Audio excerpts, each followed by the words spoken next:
This is For Advisors by Advisors. I'm your host, Evan J. Mayer. And today we have a special guest, Joseph Pellegrini. Round of applause. I'm into the applause button. I love it. It's great. So Joe Pellegrini is the Vice President and Head of Business Development for the Southeast region for Raymond James Financial Services, which is the independent channel. Interesting story, actually, on how I met Joe before I let Joe introduce himself to the audience. I was looking to leave and go independent. And back in, I think it was February of 19, we got the news that there was going to be a buyout of SunTrust. And I said, you know what? I got a big book of business. I'm going to look around. And I started talking to all the names. And a name was very important because I was coming from the bank channel and I wanted to go to a place where clients said, oh, I know that name. That's a good name. And funny enough, at that time, I don't know if you remember, but Wells Fargo is writing, big checks. They still are. Still writing big checks. So Wells Fargo, talked to them and I'm like, you know what?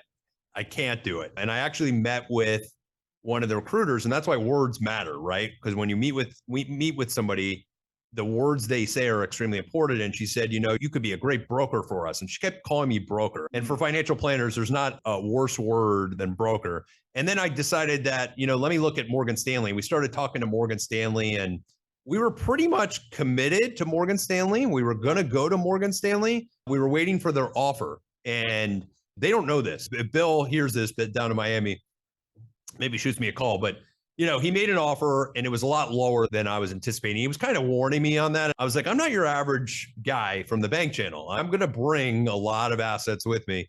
I would think, but who knows? Clients come, they come.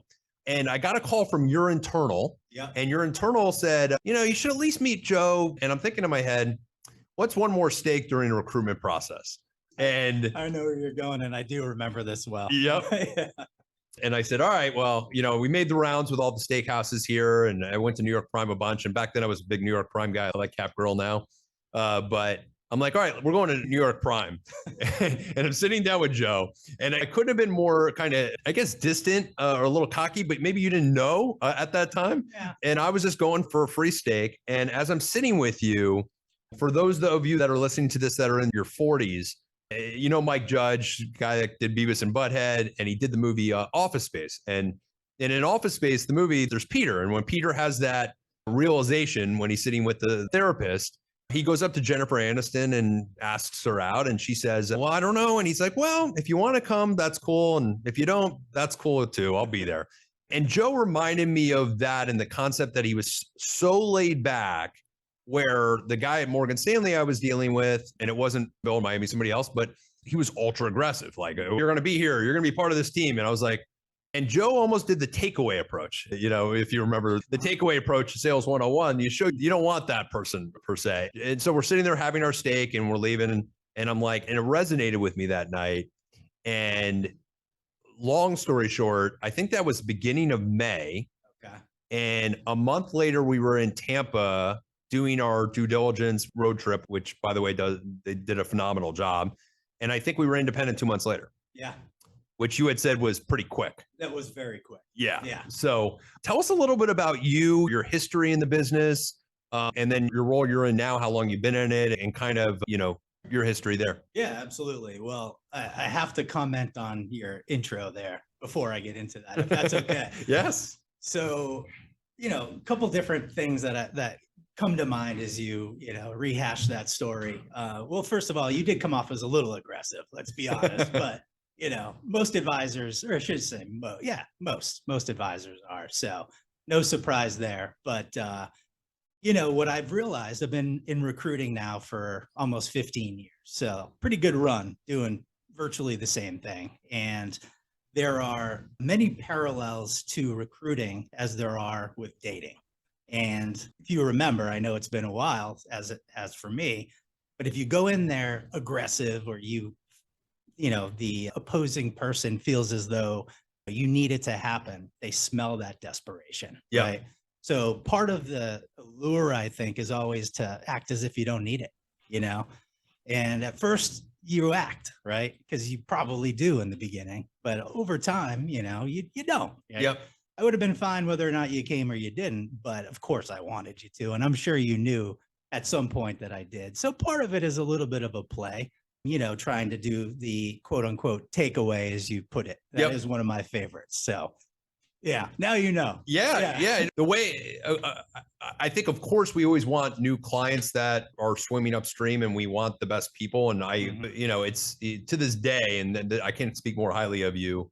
I came from a place where I always liked to have a boss or somebody that I could run ideas or concepts through. And for here, you're still that guy for me. That's awesome. And as a recruitment job that you supposedly have, I don't think you perfectly fit there. I think you fit into a role of really giving people the honest truth. And if they want to accept the truth, that's great. And you never sugarcoated anything. You always said, like, this is the way it is. This is what I think I can do. And if I can do it, great. And if I can't, too bad. And I think that goes a long way, and it resonates with people. And that's why, even though I've been independent for 3 years, I still call you once a week. Yeah. So it's don't stop. I'm not. I enjoy those calls, and I appreciate you saying all that. It means a lot. Yeah. You've become a good friend, of course, but that is my approach. Like I am brutally honest. I try to be soft in my honesty, but at the end of the day, it is what it is, right? Yep. So I'm going to lay it out. I hope it's a fit,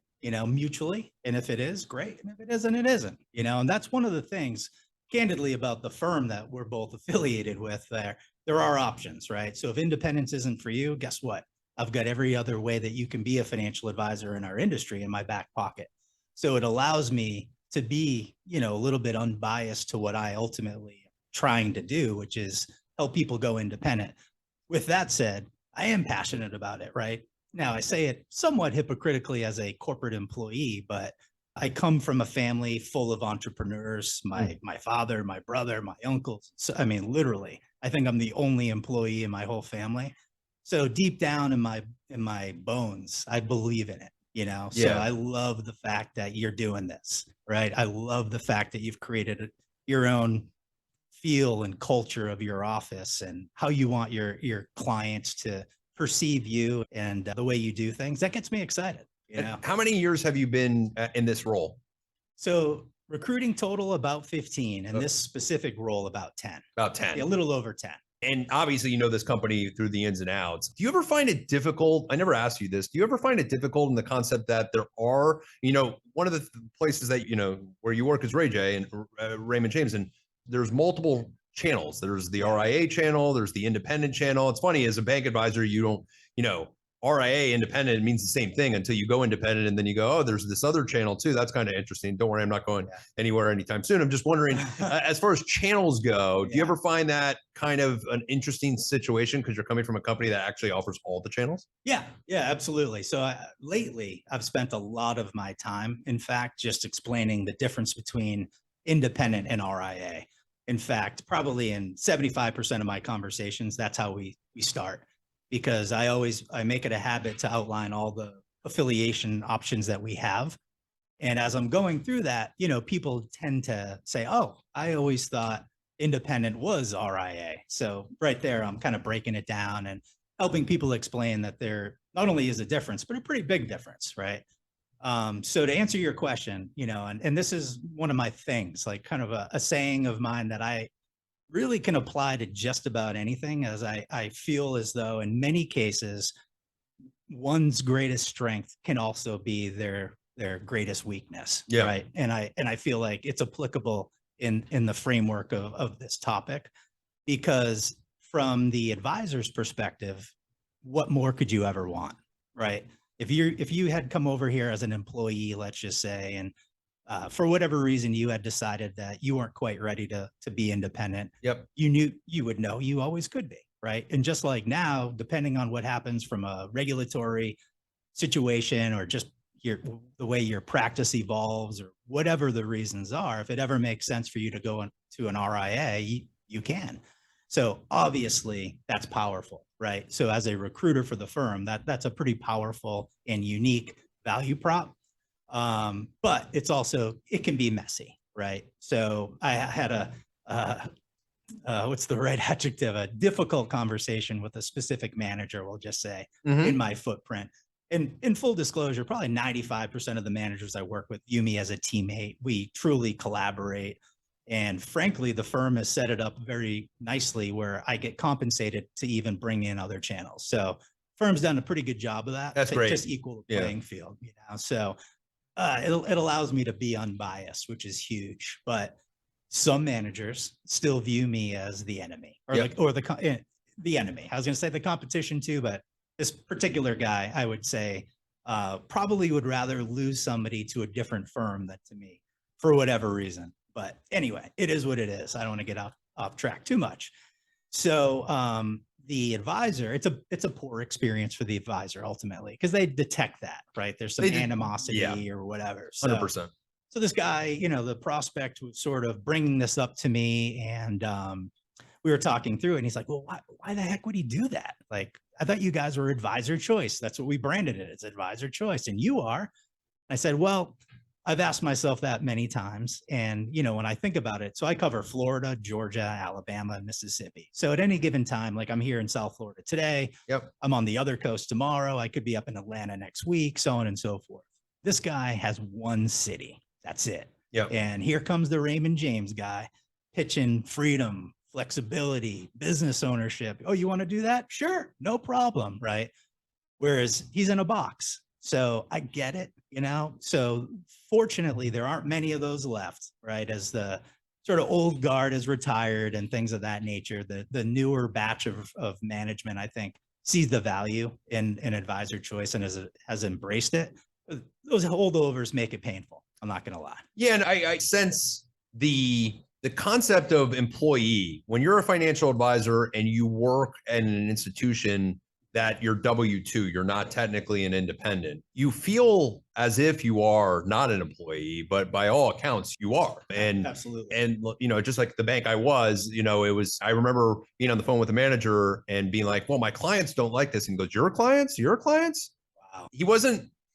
And I remember I had gone independent about 4 months later. And when you're leaving, and that whole process is such a scary thing, making sure you have all your ducks in a row is important. Can you speak a little bit to the normal process that it takes to go independent and why it's not as difficult as everybody else envisions that does come from the employee channel? It's this big, scary thing. And then, you know, I can be firsthand to tell you it's not, but give us your experience. Yeah, well, I mean, I think you hit the nail on the head because we're in a unique industry where even though you could be an employee, you're still managing a client base and have a lot of autonomy in the way you run your practice, the products that you work with clients and so on and so forth. But at the end of the day, they could fire you, right? And if they put out a new firm policy, you have to comply and so on and so forth. So there's a limit to that flexibility. But to answer your question, I mean, I think the key to going independent is just allotting the appropriate time. And what makes transitioning to independent versus employee is all done before you even resign from whichever firm you're at. And I think that's the important thing because from day one, then you've got the pressure of, all right, other people are going to be calling my clients and, you know, doing whatever they do to try to retain those accounts and whatnot. So then time is of the essence. But leading up to that, you know, we would probably say, look, give us 60, 90 days so that by the time that day comes, you have an office, it's furnished, your computers are in there, you've fired them up, you know, they work, your signage is up, you know, basically everything is ready to go. That makes it different about being a business owner.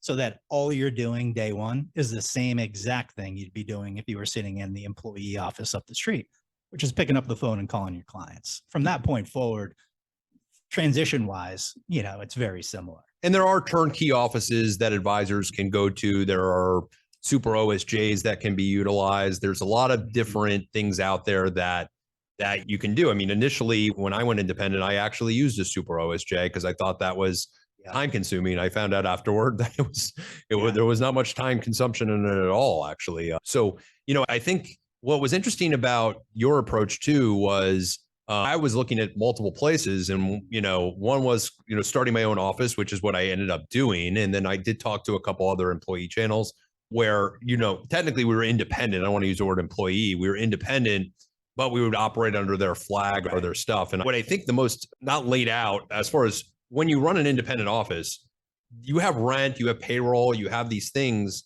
but there's service companies out there that do that all for you. Right. So then you go, okay, like my rent, my phones, my cable, my payroll is all automatic. Right. Just like your house, right? Just like my house, everything's paid on my card. It's all an automatic payment. Right. So I probably spend an hour a month on business decisions that are outside of just focusing on my clients. And I remember when I went independent, the big rub was, oh no, he's going to be a business owner. He's going to have to open up his own business. He's going to have to handle his own compliance. He's not going to have the same product lines. Like, right. Can you speak to how simple this stuff really is? Well, what I ultimately think that mindset comes down to is just the unknown, right? So for a lot of people, they've just never owned a business before. So they don't understand how simple it is. So a lot of times I'm drawing that comparison, right? So you own a home. Yeah, of course. How much time do you spend with your mortgage, your cable, your utilities and your electric bill every month? Yeah. Well, 0. Right. Exactly. It's automated. So all of the time and energy is spent on the front end. Now that's still a commitment, right? It's still work. It's real. It's simple, but it's time consuming. Yep. So I think a lot of it is just education and setting the appropriate expectations, right?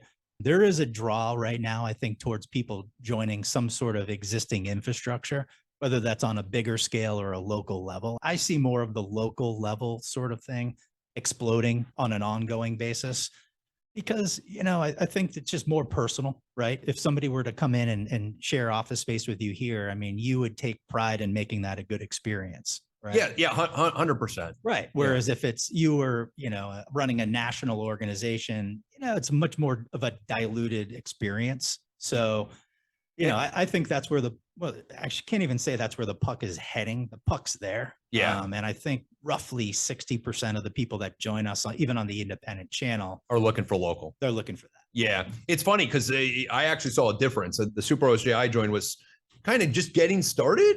They were started, but kind of just established, and they're huge. They took off. They took off, and the feel was different. It wasn't like, hey, you're just as important, and it was like, oh yeah, okay. And it's funny how that works, and it's not their fault. I think that just happens, right? Like you're with a big corporation, you're just going to be big, and you're not going to be able to service every person the way you once did. Exactly. Can you talk a little bit about the independent channel in the last 10 years, but more importantly, because I'm seeing this huge explosion. I've been seeing it probably 3 years before I went independent because people were starting to leave and go independent. But since COVID and before COVID and after COVID, how has things changed on the independent side? Yeah, great question. And there's a pretty big difference between the two, right? So over that 15-year period I've been doing this, the driver and motivations for people to do it have changed. It changes over time, just depending on what's going on, right? 07, 08. You remember what was going on back then. So a lot of people were fleeing firms that they thought maybe were failing for maybe something more secure with the financial crisis. And then, with the regulatory environment constantly changing, it was the DOL first, then it was Reg BI. And these regulators put out these big gray rules, and the expectation is these firms create firm policy within those big kind of wide gray areas. Yeah. And that execution's all over the map. So sometimes it's firm policy that's just like, hey, I can't do business like this. Merrill Lynch, as an example, recently, last year or two, it's kind of, you've seen that huge shift there. Absolutely. And that brings on a whole nother topic, which is bank-owned broker-dealers. Yeah. Because as you know, better than anybody, banks are risk averse, right? That's what CDs, fix this, fix that. Yep. We I think the investment side understand you need to take a measured amount of risk for return. Or at least have the capability to do so. At least. Absolutely. So again, sometimes it's a regulatory motivation or firm policy. And that is going on right now with a couple different firms. Then comes COVID, right? Well, actually, before I even get into that, we had some pretty big tax law changes, prior administration that favored business ownership, right? Even on the W-2 side, you may remember this. I think you were still at SunTrust at that point. If you had a home office or you did all these different things that were related to your practice, it didn't matter. The ability to write that off from a tax perspective you couldn't write off almost anything when you were W-2. Exactly. Yeah. So you go independent. And again, we're not talking about gray tax stuff here. I mean, it's directly related to your business. An office. Yeah. I mean, it is what it is, Yeah. So just having the ability to capture those benefits is a big deal, right? That's what you're helping your clients to do. Why the heck shouldn't you be able to do it too? Then comes COVID. Mhm. And, regardless of how you felt about COVID, right? You kind of had what felt like two extremes. People that were like, screw COVID, I'm not even going to acknowledge it's a thing, all Yep. the way to like, I'm not leaving my house ever again. Regardless of where you fall on that, independence was a home run because you made the decision of how your practice went, right? So if you were nervous about it, you could shut down, do Zoom, do calls, whatever, or you go into your office, you and your staff limit the exposure. If you are more of the mindset like, hey, life's going to go on, again, measured risk, maybe you or other people just We were business as usual. we were in the office and nobody else in the building was. Absolutely. So it was kind of nice. Yeah. So again, it always comes back to Yeah. freedom, control, Yep. right? Yep. And life in life And generally, timing's important though, right? timing's pretty important. Absolutely. You know, it's funny, yeah, because we had gone independent in August of 19. COVID shows up 7 months later. Wow. And I remember colleagues that said, 5 months into the pandemic, they couldn't go into the office still. And I couldn't even fathom that at the time. I'm still talking to people that aren't back in their office. Really? Yes. Yes. So why not move to independence? I guess it's always the fear. The fear is the killer. Well, even beyond what I already mentioned, Yeah. this is just controlling your own destiny. Yeah. There was also the mindset of like, I thought I needed the big office. I thought I needed all this staff. I've been home for a year and a half. Yeah. I don't need any of it. Why the heck am I giving up, X% of my revenue for something I'm not even using? Yeah. Right. So it opened a lot of people's eyes to the fact that maybe they didn't need or want necessarily what they were getting and paying for, directly or indirectly. Makes a lot of sense. Yeah. And timing's important. I mean, given the market dropped the last 6 months, have you had anybody that was like definitely coming and then they're like, wait, I got to just hold off a month or two? I wouldn't say people that were that far along in the process Okay. that did, but maybe people that were earlier in the process that would just, say, let's just keep the conversations open. But Yeah. I'm thinking I at least want things to stabilize before I make a move, And me and you have spoken a few times about people that, don't make a move, but then like 3 years later, they show back up and they're ready. Like, Right. and that happens too. Yeah. And it goes back to the thing we were talking about in the beginning, right? There's no need to be pushy, right? Yep. I'm going to lay it out. At the end of the day, what I can offer people is freedom. Mm-hmm. At some point, that's going to be appealing. So why the heck am I going to push you now and make you dislike me when I could get the call 2 years from now, like, hey, I don't know if you remember me. And it's like, of course I do.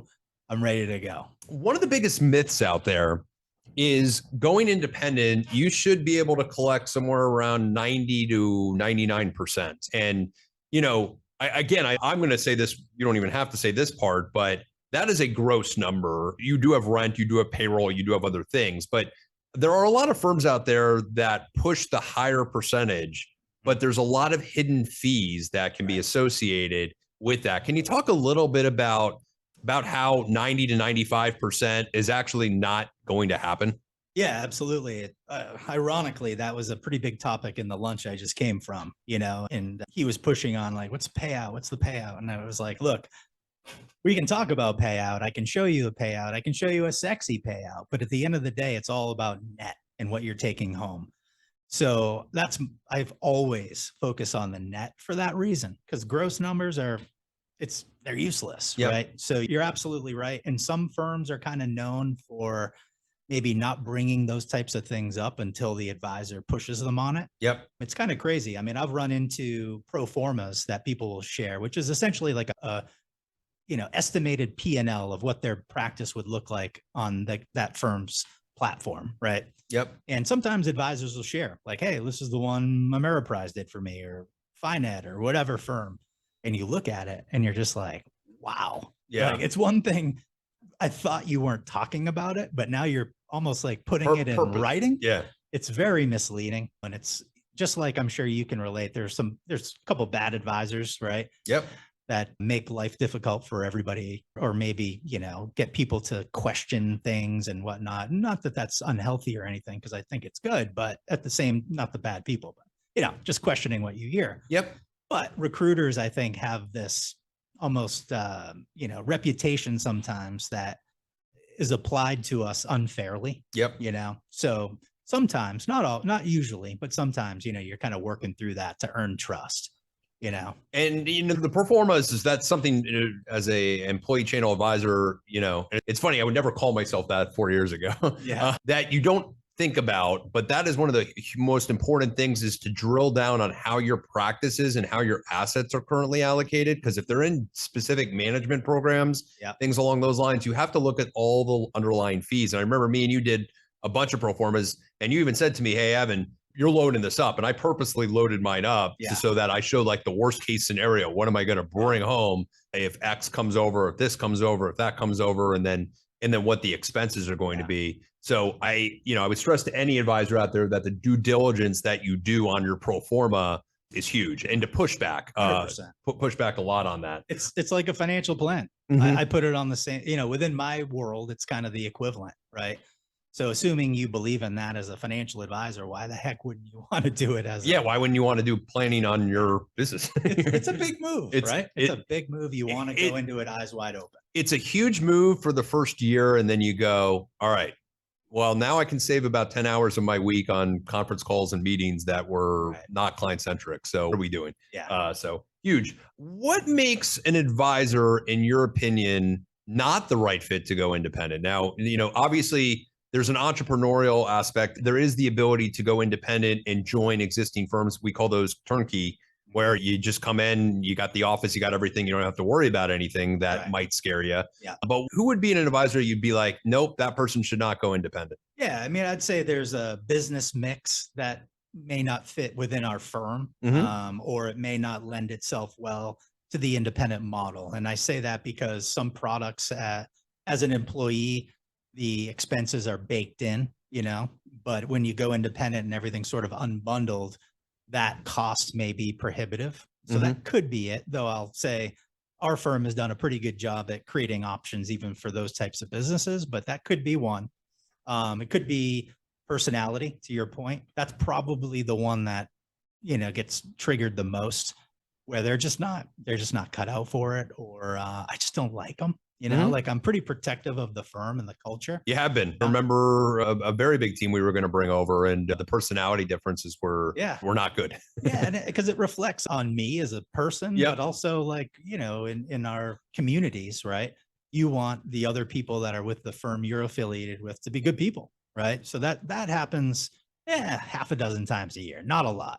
And we've actually met with a couple advisors that said, I don't know if I can move all my book, and I don't know if I have those relationships to that extent. And I remember me and you talking through one of them and saying he was smart enough to know that, and not cocky enough to not admit it. Right. And that slowed him down in the process. And that probably was a good thing. Yeah, it usually works itself out. Yeah. Either I'm sort of pushing away a little bit, or they are. Yeah. Because at the end of the day, it's somebody's career. And I don't want to lead them into a situation that's not going to work out for them. Yeah. I just wouldn't be able to sleep. And the reputational risk of doing that is not worth the Now, before you were married and dating, were you doing the takeaway approach back then? Good question. Does it work the same way? I don't think I knew then what I know now. Yeah, right. We all don't, right? Right. We may not look as good, airbrushed a little bit. Whatever. So what makes the difference between a great advisor and a poor advisor, in your opinion? I mean, you didn't even finish the question. The first thing that came to my mind was client first. So first and foremost, we serve the client, right? So that's sort of at the foundation of everything. And I'd say that sort of angle carries through, right? Because at the end of the day, anything that you're doing to service your client should reflect that. Right. So that is first and foremost what I would say. And then just being a smart business owner too. Right. Because again, I'm trying to help people do what they're doing as an employee, but think of how they're doing it now as a business owner. Right. So you've got to calculate certain things as to whether it's risk or financial or whatever weighs into the decision. Right. So I'd like to kind of try to help people get in that mindset as early as possible. Got it. Yeah. Okay. That makes sense? Yeah. What would be 3 pieces of advice that you would give to somebody before thinking about going independent? Well, I would say the person that sort of trained me in the beginning is now the president of our firm. And she always said there's 3 decisions that get made for every advisor that are kind of going through this process. Number 1, am I going to leave my current firm? Number 2, am I going to stay independent, or I'm sorry, stay employee or go independent? And then number 3, which firm? So sometimes it's just helping people through those 3 decisions. Yeah. And then also just sort of get to the source of their motivation. I think most people are pretty self-aware in our industry, at least, because I think you have to be successful in this career. Yep. But some people aren't, right? So they may say, well, it's not about the money. Right away, I'm like, oh, it's probably about the money, right? Yeah. So it's like, look, if it's money, we're not the firm, you know. Yeah. I'll help you find the right one, you know, I'll point you in the right direction.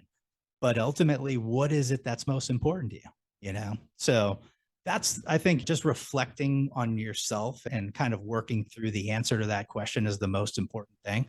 If it's money, that's okay, you know, but just be honest with yourself, and that'll help save you a lot of time as the advisor to sort of start at the right place.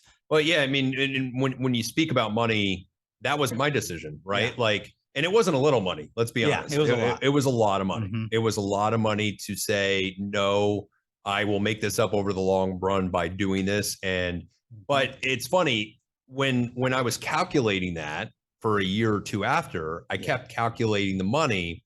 And now in my 3rd year, I'm calculating my mindset Yeah. as an asset. Mhm. And the asset of, I own this. I don't have to worry about not doing right by my client. I can focus on my client. I can focus on my business. If I want to do this for a client, I can do it. If I don't want to do it, I don't have to do it. There's a peace of mind that comes that is priceless. Yeah. And you don't know that until you know it. And I'm 42. I'm young enough to have waited and gone independent 10 years from now, right? Yeah. But to me, this was the right approach now. And there has to be that feeling, and that it's not all about the money. It isn't. It shouldn't be. But for some people, unfortunately, it is. And I wish that the percentage of people that applied to was smaller, but Yeah. it's probably not. It can be a lot of money. The Yeah. big wirehouses can spend a lot, independent, not as much. Yeah. So again, going Yeah. back to your original question, I just helping them be honest with themselves about where's the motivation here. Yeah. Sometimes it's the dissatisfaction with their firm that just says, you know what, I'm not happy here. I don't know what I want, but I Yep. know I'm not happy and I want to look around. Right. Yeah. Other times it's like they're not necessarily unhappy, but they want money or they want freedom or whatever it is. So, you know, just being honest with yourself and trying to come down to the core reasoning for the consideration. I just want to piggyback a little bit on what you said earlier about some recruitment people being deceiving as far as the hidden fees. What should those advisors that are currently going through the process or going to go through the process, what should they truly get done on their book of business so they understand what those fees are? You mean as far as running having the Well, recruiter? we talked about the pro forma, yeah, Yeah. but making sure that the recruiter gets down to the brass number, because again, you know, even when I talk to people and they're like, hey, you know, if I joined your company, what would my payout be? And I'd say, Right. well, your payout's this. And they say, well, I can get this there. And I go, no, you can't. Right. But it's only me saying, no, they can't. Sure. How do they find out that they can't? Yeah, I would just say, you know, push each firm that you're working with, or, Mhm. you know, and sometimes it could just be another advisor that has a bigger office. Push them to put it on paper, Yep. you know, illustrate it.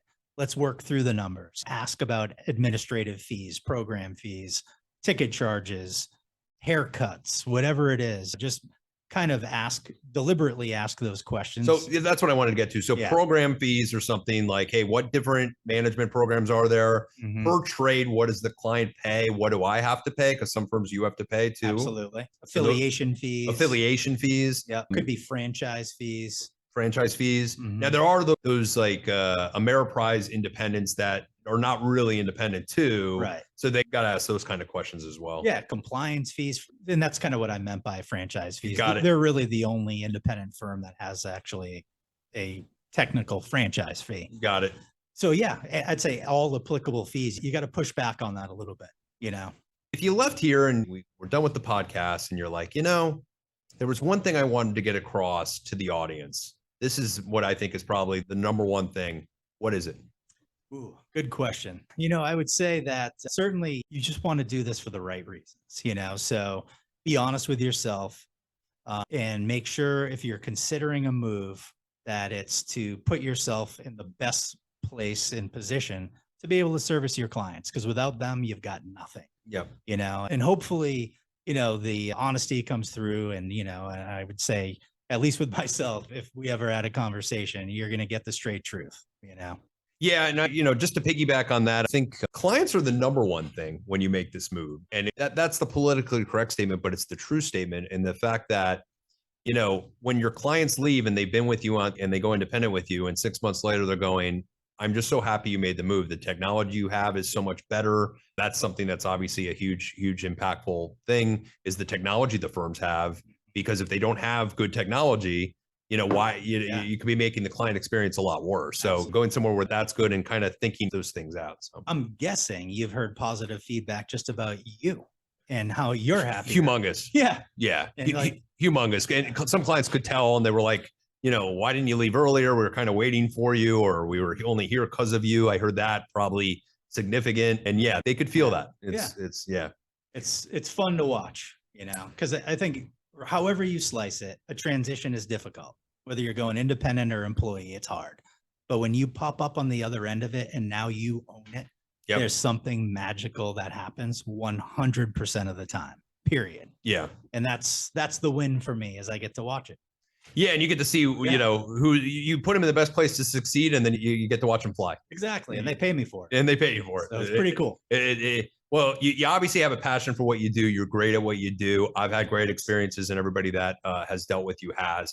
Thanks for coming in today. First of all, You're first welcome. and foremost, you happen to be in town today, flying in from Tampa this morning at like 7 a.m. So, you're here this afternoon. We appreciate it. I find you to be a huge resource. Others might find you to be a good resource if they were thinking of either going independent, or maybe they shouldn't, or maybe kind of running those questions by. How could our audience get a hold of you? Yeah, absolutely. So happy to help anybody kicking around the idea, whether they're in my footprint or not. I'd say, use me as a resource. What states are you in? Florida, Georgia, Alabama, and Mississippi. Got it. So either in those states or any other states in the firm. And how could they get a hold? Do you have an email or? Yeah. So you have an Instagram? No, just email's probably the easiest. Yep. It's Joseph, Joseph Okay. Pellegrini, Pellegrini at raymondjames.com. Great. And I have Joe's emails. And if you feel more comfortable emailing me or asking us any questions, feel free. As you know, please join us on LinkedIn and YouTube. We're on Apple and Spotify and anywhere podcasts are. We're also on Instagram now. So we just started our Instagram page. Feel free to go on there and like us. And Joe, again, thank you for coming in today. Thanks for having me. This was fun. Absolutely fun. We'll talk to you guys soon. Thanks so much. Thanks.